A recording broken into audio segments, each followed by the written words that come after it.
ఒకసారి అట్లాగే రాజశేఖర రెడ్డి గారు కూడా 7 కొండల్లో ఎందుకు అన్ని కొండలు 3 కొండల దాల్లో మిగిలింది తీసుకొని మనం ఏదో పెద్ద చర్చ కట్టాలి అది అని చెప్పి ప్లాన్ చేశారు.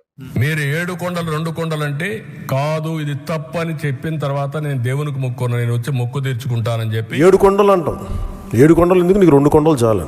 7 కొండల వాడ వెంకటరామమూర్తి గోవింద గోవింద అంటారు. ఈయన గారి ఈయన తండ్రి గారి 2 కొండలు అన్నారు అధ్యక్ష.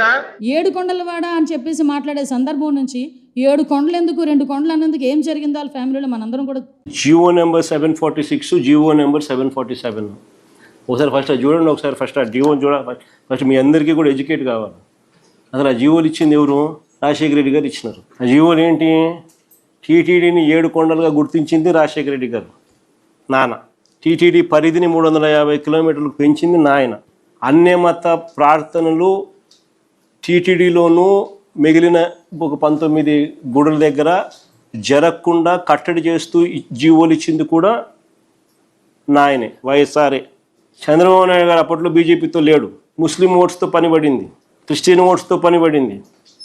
అప్పుడు ఇదే చంద్రబాబు నాయుడు గారు ఏమన్నా 2009లో 746 జియో 747 జియో వైఎస్ఆర్ గారు ఇచ్చినారు, మేము వచ్చినా క్యాన్సిల్ చేస్తామన్నాడు.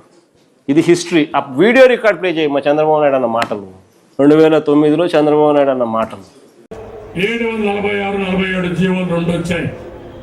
నేనున్నప్పుడు ఎప్పుడు కూడా 746 కానీ 47 జీవోలు అవసరం రాలేదు. ఈ ప్రభుత్వం వచ్చిన తర్వాత ఈ 2 జీవోలు కూడా వచ్చాయి. తెలుగుదేశం పార్టీ దీనికి వ్యతిరేకంగా ఉంటాం. రేపు అధికారంకి వస్తానే ఈ 2 జీవోలు కూడా తీసేస్తామని చెప్పి కూడా నేను మీ అందరికీ హామీ ఇస్తున్నాను.